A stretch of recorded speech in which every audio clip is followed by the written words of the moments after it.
er der kommet sprækker i storheden hos FC Barcelona.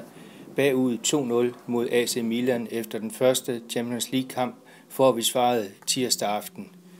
Joaquim Maria Bertran er FC Barcelona-redaktør på avisen Sport, og han mener ikke, at det bliver et enten eller.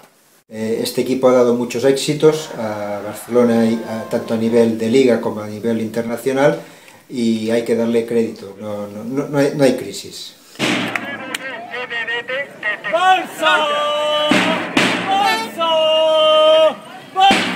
El martes contra el Milan. Pues va a ser un partido muy complicado y muy difícil. Yo creo que el Barcelona tiene que hacer su juego, el de siempre, y así llegarán los goles, pero se va a encontrar con un Milan muy fuerte en defensa, que ya le demostró que en los contragolpes también es muy peligroso y deberá estar muy atento a todo el juego. Va a ser complicado, pero confío en que pase la eliminatoria de Barcelona.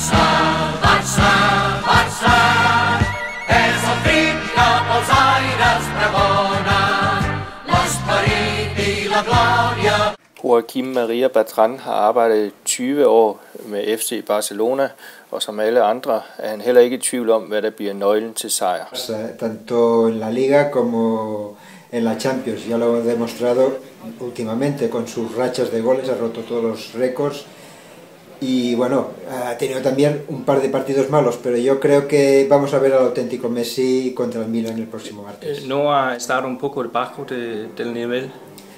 Sí, ha estado más bajo que en otros partidos, pero claro, es un humano y todas las personas tienen ciclos.